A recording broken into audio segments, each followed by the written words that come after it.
Hey guys, welcome back to the Geekbox. So today, do another quick watch along with a video from the Wandering Ravens. Actually a channel I covered before.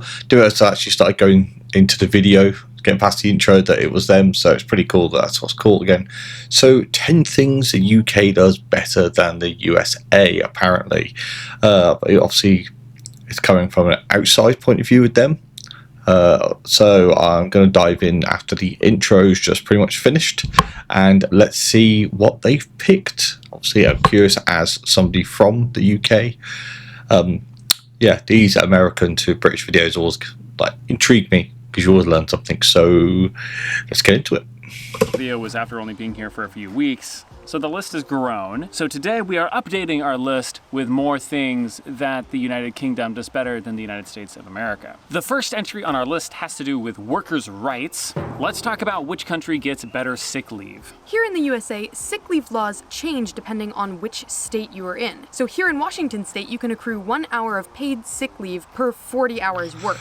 And yeah, see, that would throw me depending on where you move. If you move and that your rights and everything change. So that's a fantastic pause moment.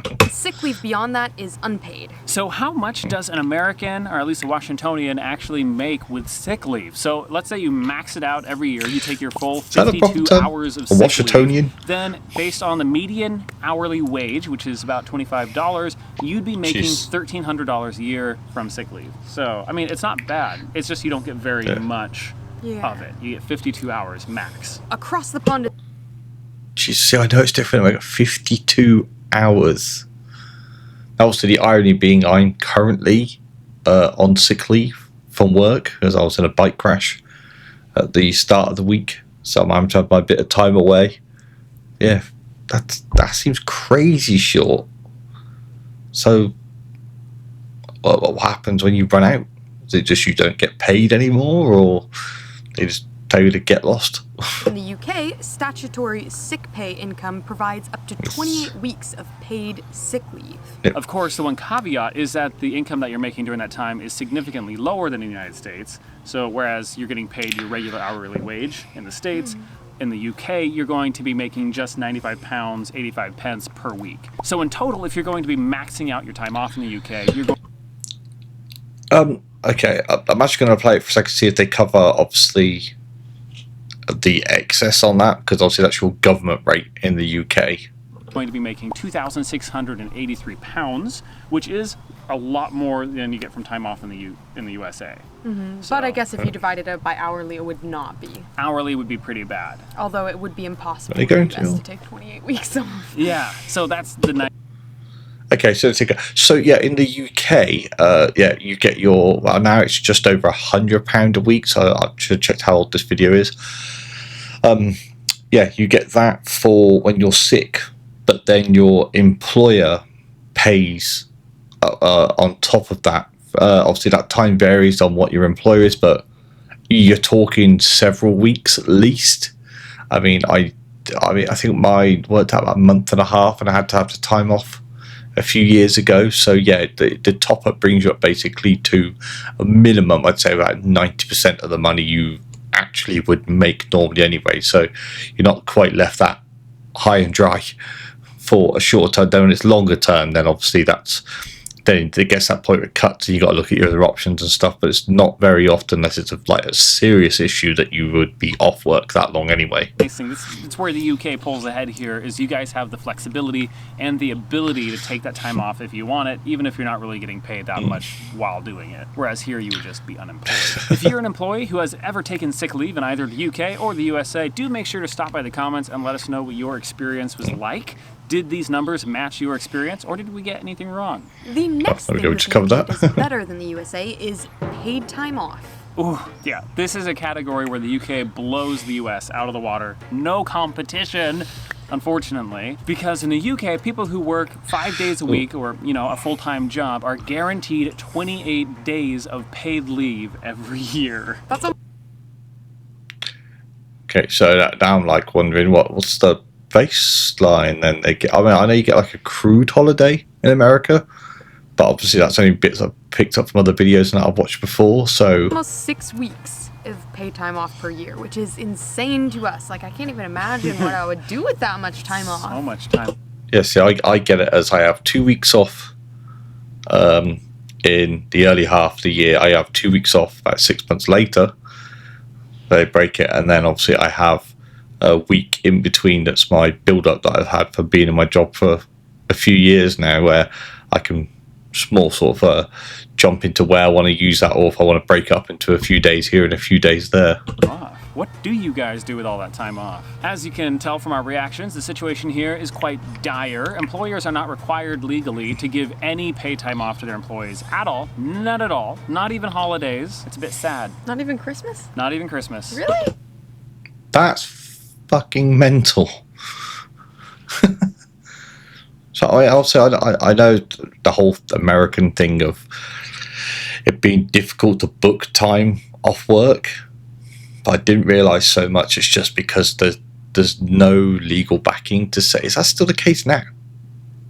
I mean, I'm guessing this is an older video, but so there's no legal terming that says your employer has to give you at least some time off. I'm sure there's got to be something in there, some sort of loophole that could be used or something. I mean, I know a lot of people that work themselves to death, but... Yeah, if your employer wants to make you work Christmas, you work Christmas. Wow. Bob Cratchit. Of course, many employers do choose to give time off as a benefit because they want to get employees that way. For example, Amazon, which is a local company here in Seattle, gives salaried employees somewhere between 10 to 15 days off per year. So you guys get double the time off working just a minimum wage job in the UK than like a full-time, high upper level salaried Amazon corporate employee. Wow. Yeah. Jeez. I think we need to move to the UK. And while we're on the topic of workers' rights, let's talk about paid maternity and paternity leave, because this is another thing that the UK does better than the USA. As of 2020, Washington State now offers up to 12 weeks of paid maternity and paternity leave. Depending on how much you make, you'll be paid either 50 or 90% of your regular income during 12, that's 3 months. So once your kid hits 3 months, due to both parents, jeez. Your leave. This is actually really generous and way better than most states. So is this then like a scale, like you'll get paid between 50 and 90%, or is that set numbers? Like you either make 50% or 90%? Because those seem kind of like odd numbers. Kind of odd numbers. From what I read, it is not a scale. You either get 50 or 90%, and the way they estimate that is if you make over the average monthly income, then you get the 50% because you're a high income earner. You don't need that much. And then if you make under the monthly average, you get 90% because you're a low income earner. You need as much as you can get. Okay, that makes a lot of sense. Yeah, and the nice thing about this is, at least in this state, both mother and father can take time off. Okay, yeah, that's what I was going to ask. Of course, again, I guess in America it's state by state by state, depending on what the rule is. Yeah, that would just do my Sweden, that would. Ask next, is it like 12 weeks and you have to split it between the two of them, or is it 12 weeks for each parent? I think it's 12 weeks for each. That so is it's really good. Really good. Yeah, and this is new, so this is like cutting edge workers' rights legislation here in the United States. So what's the situation like across the pond? Well, from what I understand, in the UK you can take up to 50 weeks of leave, and 37 of those weeks will be paid time off. So that means that if you want to take up to 50 weeks, you can do that without having to worry about getting fired. But only 37 of those weeks you're going to be getting money for. So I would say the deal in the US is then that if you go over your time for any reason, they have the right to fire you. So it being unpaid time off. If so, again, that's somewhat mental, especially I'd say for women that obviously struggle after they've had a kid. I mean, postpartum is a thing, and it's a hell of a thing that women have to put up with as well. I mean, you know, it's partially the devil's work at times, I'd say. It takes a lot to deal with. Right. So the way the paid time off works in the UK is a little bit different than it does in the USA. Parents can choose to split them up between them, so one parent can take all 37 weeks, or they can split them up 50-50, so one parent gets 18 and a half weeks off, the other parent gets 18 and a half weeks off, and total they get paid for all of that time. But that's still much more paid time off than we get in the USA. From what we've read, the one downside to paid maternity and paternity leave in...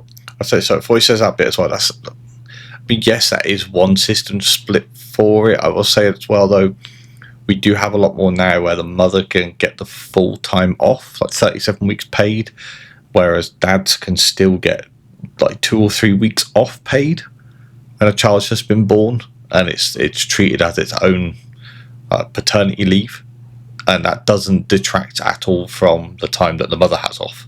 The UK is that the maximum payout is just £140 per week, which, if you consider that the median weekly wage in the UK is £585. Again, yeah, same as what they said with the sick pay. That is the government's contribution. Most employees for quite a time as well will also pay on top, and then they are, I think, yeah, it is actually a law that they then have to work with phased working. It's like I know someone at the moment, she's had a kid and they're coming, so they work part-time now to bring them back into the workforce to support them, and they still get some of their base paid time off from the government for still being on leave for their child being in the first 37 weeks. That's not very much. It's actually, what, like 20% of your weekly income? Especially considering that you have a new baby in the household, which babies are really expensive. Yeah. It's like an 80% pay cut. So, out of curiosity, do most British people take that full time off then? Because if I was yes, they do. I was going to take an 80% pay cut, I don't think that I would take those 50 weeks off. Yeah. Or even the 37 weeks. I probably wouldn't want to do that just because, like, there's high incentive not to. That said, as with sick leave, the nice thing about maternity and paternity leave in the UK is that you guys have the option of taking it off if you want it. In the USA, someone might get fired for taking more time than what's allowed, but you guys get so much more extra time. Oh, see, that's so mad to me. Like, you get 12 weeks off with a newborn kid and then you can be fired. And I'm guessing there's no law to protect you or anything.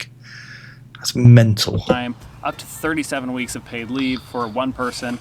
That's so much time. So I think this is still a category win for the UK, just because you guys have the choice of staying at home or going back to work. I think that's fair. 1 point for the UK. Also, if we're squinting a lot, don't worry. We're not squinting at you. It's just very bright out right now. We're not used to shooting videos in the backyard. Despite being overcast, it is extremely bright out here. So, yeah. I thought it was a camera angle they had, but... I'm sorry. On a lighter note, our next entry is crisps. Crisps! Yay! I love a good crisp. Apple crisp, especially. I think they would call that cobbler. Because you've... What? No, we call an apple crisp a dried flat piece of apple that's made into a crisp. Cobbler is a whole kind of pie kind of deal. Eaten a lot more British crisps than I have. I will have to defer to you for this entry. So, as you guys know, we've made a whole bunch of snack and crisp tasting videos on our channel. Make sure to click up here if you haven't seen those yet. But yeah, I think British crisps tend to be better than American crisps for a lot of different reasons, but the main one being less salty. Yes. Less salty. American crisps, you can only have a handful, and then you have to drink a gallon of water because it's just so much salt. But in the... I wonder if that's getting ingredient. I'd have to look at that. Because I know a lot of things between British food and American food is that the British food is the base version. You know, your potato, salt, what oil they're fried in, stuff like that. Whereas there's a lot of American products that really have some insane ingredients put into them. Like, I think I saw the comparison between chips or fries for McDonald's, and it stunned me. There's just so much crap in the American ones. I mean, it has aren't exactly the healthiest because they're fried in crappy oil, but still, it was impressive that somebody would go that route to make something that simple. UK, you know, it's salty, but not too overwhelming. What do you think about the flavor selection? Because I'm sure that'll be one that people are like, what? Oh, yeah. Nothing about the flavor selection? Do you think that there's better flavors or a greater variety of flavors in the UK as opposed to the USA? Yeah, so when it comes to the spectrum of flavor, I think that the UK wins there as well, because here our chips are pretty bog standard. You got your barbecue and your ranch and your sea salt vinegar and, you know. That's kind of it, yeah. Yeah, your crisps. You don't really get those. You don't really get with that. So because there's so many, like, 6 million brands making the same thing at the same shop, it feels like, in America, from what I remember. I would have expected there to be a lot more flavors, especially when we get like the American food segments in shops over here. There's a lot of flavors like that you don't get over here in like your products over there. So I would have expected that to be the other way around, but fair enough. Wild, wacky twiglet flavors, or prawn cocktail, or pickled onion, and I'm just scratching the surface. Oh, but I hope he's not suggesting you don't get prawn cocktail in America, which rare, because that's like one of the best flavors out there. There are so many wild I know, there's flavors. so many more. So, crisps, chips, clear win the UK. If you're a Brit or an American that disagrees with me, stop by the comments and we can fight it out. Another thing that the UK does better than the USA is travel, with more Brits flying internationally than any other nationality on Earth. That's a lot. That's Yeah. super impressive. More Brits take to the skies and leave their country than I mean, Americans. to be fair, we are on a little island, and we are a hop and a skip away from the European coast. Obviously, with Spain and France being right next to us, so I think it encouraged us more to travel as well. Whereas I know that you can spend several days, if not over a week, just trying to travel across America to get to a different state if you're not flying. So Americans do, which is crazy considering just the population differences. know. But despite all this jet setting, Brits are some of the worst in Europe when it comes to speaking foreign languages. So to help right this wrong and to help Brits have an easier time reserving their spot by the pool while on holiday, it's time to talk about today's sponsor, Rosetta Stone. okay, I'll skip their sponsor, but I'll say it's because there's so many countries that have a base level of English anyway. I think, which probably makes us terrible for it. Plastered, gazeboed. This is really To learn a language is why they're in for you in 79 pounds. spread over 2 years of this video. Now, Uemonte. The next thing that the UK does way better than the USA is slang. British slang ain't bad. That's Oh, really why is always the So what are some of attempt your at the favorite London British accent? Slang phrases. I like the one as much use as a chocolate teapot. Oh yeah. I really like that one because it's something I've definitely never heard or even thought of before. So I was like, oh, that's random. I love it. It was accurate. It's literally useful as a chocolate teapot. And there's so many variations of that one too, like as much use as a chocolate fire guard, or as much use as an ashtray on a motorcycle. I've heard that one. If you know any other variations, let us know. I really liked half soaked. Do a whole For someone video being on a bit that. Dim or slow. Oh, he's a bit half soaked. Or one sandwich short of a picnic.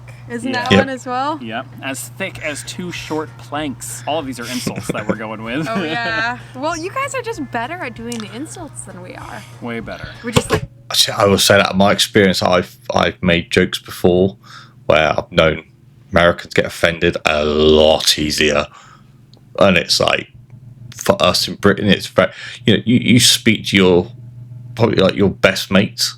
Like a lot of people would probably think you're being quite offensive to them, but it's how we show our affection. It's like you literally walk up to one of your best mates and say, "Oh, dickhead," and he's not going to be upset about, "Oh, you call him a dickhead." Probably just call you something just as offensive, if not worse. you're a moron, and everyone hates you. And then, of course, the UK has things like Cockney rhyming slang, which is a whole just world of slang that we can't touch here in the United States. And so many On the dog and brilliant back. uses of the word bollocks. Yeah, that's not one that we ever really use at all. Yeah. Like that word in and of itself is See, you're missing out there. That is what we would say is a load of bollocks. just not something we say We over don't here. say the I word don't bollocks here at think. all. So I can say it with impunity. How are you feeling today? Oh, feeling like a bag of bollocks. Which I think it means feeling bad. I don't say you feel like a bag of bollocks. You just say I feel bollocks, mate. It might mean feeling good, because sometimes, like, if something's the dog's bollocks, and it's really good, so feeling Yeah, like but like a a bag of bag of them? I feel like That's a negative one. inherently negative. To drop a bollock. still think to about those be crisps. In the bollocky buff. What the heck? Yeah. Okay, so many of these I haven't heard. Bollocky buff means naked. Oh, can a woman be in the bollocky buff? You guys will have to answer that one for us. Yeah, So picked in us the some USA, odd we do ones. have a lot of fun slang, but it just doesn't come close to the density and the amount of slang that there is in the UK. Or the level of intelligence? The level of intelligence. Yeah. Bollocky buff. Not to completely write off the That's USA, a there are some fun totally different slang one. expressions that we have. For example, where you guys use the word bollocks to mean a million different things, we use the word shit to mean a million different different things. things. Yeah, like you shoot the shit. I don't know if you do that in the UK. Do you shoot the shit? Yeah, I'd say that gets used a fair bit over here as well. Probably is more in America, but yeah, you still say you still say plenty of things using that to be good and bad. It's a very American phrase. It has the word shoot and shit in it. To be the shit. A good very thing. Good thing. Or it's shit. But that's a bad thing. If it's some shit, good thing. To not give a shit. Also a bad thing. It's the shit. Good thing. It's horse shit. Bad thing. But to give a shit, good. It's a piece of shit. Bad. It's hot shit. Good. Good. It ain't shit. Bad. It's very confusing. Language.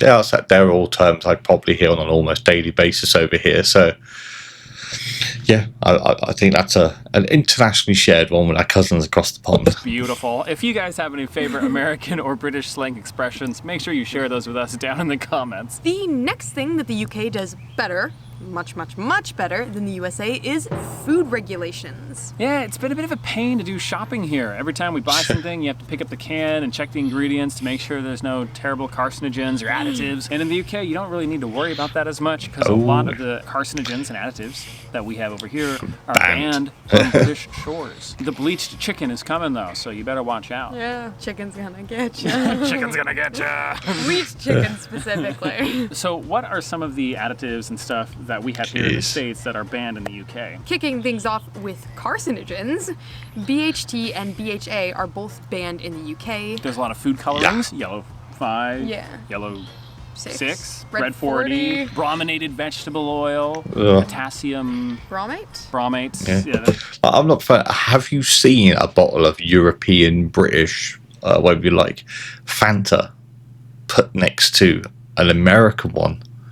The American one, I thought it was people exaggerating until the first time I saw it with my own eyes in person. It was crazy. It's like somebody picked the brightest orange paint they could and mixed it in with the drink. I don't get how someone could look to that and be like, drink. Potassium bromate. Additives like these have been shown to cause nerve damage, memory loss, white blood cell mutations, and cancer. Another thing that the UK does far better than the United States is road safety, and specifically roundabouts. But I knew they were going to go to the roundabout. How everywhere in the UK has a roundabout. You don't really have the four-way stop, the intersections, mostly roundabouts. Here, roundabouts are few and far between. We do have... We'll say they're showing, I think it's Spaghetti Junction they're showing, which is one of the most god-awful roundabouts that exists in the entire country. Roundabouts are great. They've been proven to be way safer than using lights and stuff. Somebody decided on that one to attach roundabouts onto a roundabout in the whole what the kind of system. I don't know why. I mean, I suppose it works, but still. Have them. We should have a lot more of them. Intersections are scary. Four-way stops are really scary. And I think that's probably where a lot of the accidents happen, or at intersections, things like that. Yeah. You know, someone's going through, someone runs a red light. Yeah. Tail. You're dead. You dead. There it is. Another thing that I hate about American roads are those lanes where you have traffic merging onto the highway, and you also have traffic exiting the highway in the same lane. So you have cars coming on. We have cars going on and off on the same lane section. What the really? Yeah, for us it's just exit. You enter on the other side where the traffic's flowing the other way. That sounds like absolute mayhem. And cars leaving from the same lane, and it's just chaos. The next thing that the UK does better than the USA is... Drumroll, please. Police? Maybe? I guess we are about to find out. Right off, we gotta say, we do not know a lot about this topic. We've done a little bit of research, but there is so much here. It is a cobweb of statistics and facts and figures and opinions. This is a layperson point of view. This is not making any sort of statements about anything, really. Not really. In the UK, we've heard people describe policing strategies there as kind of policing by consent, which really kind of sums up the differences between policing in the UK and USA. Based on our own personal experience, American police tend to be suspicious of everyone. That's an interesting way of putting it. I think, in general, for every country, the police get a bad reputation for things. One thing I do find, when people cut the crap back, so from my point of view, for British police, is they're a lot more chill. You get the odd one, obviously, that they have a little bit of too much power rushed to their belly at times, and everyone's had to deal with them suckers at some point. But yeah, in general, it's a lot of conversation, or a lot of use by numbers for the safety of the person that's being dealt with. Whereas, obviously, I only really know what's portrayed for the media side, etc., and third parties out in America, so I can't really comment. I know 9 times out of 10 you're going to be shown the worst, and the best does not get highlighted of people. That's just the common nature of people trying to get clicks and views and stuff, that sort of thing. But so I'm curious what they think with it.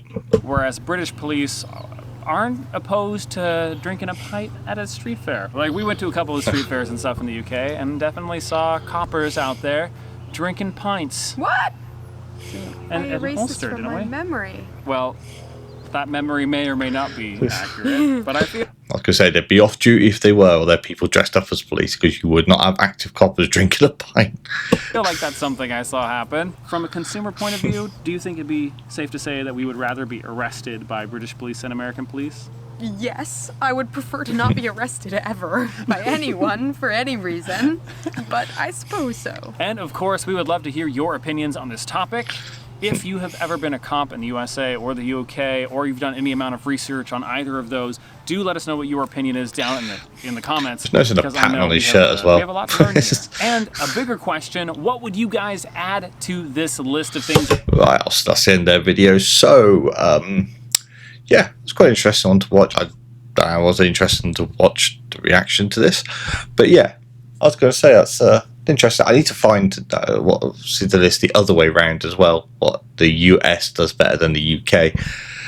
I like watching these sorts of videos, so it makes sense to try and do some reactions. Some of them share with you as well. Obviously, for you that enjoy reactions, and obviously I know wrestling reactions are a big thing for this channel. But so that this is the Wandering Raven, so I'm going to drop the link for their channel down below. Obviously, thank you for watching, and let me know what your thoughts and opinions are on the 10 things that they had on this list, and what you would put if you're a Brit, on what you think the UK, well, that'd be a Brit, but what you think the UK does better than the USA, and then obviously we'll try and find one on the flip side.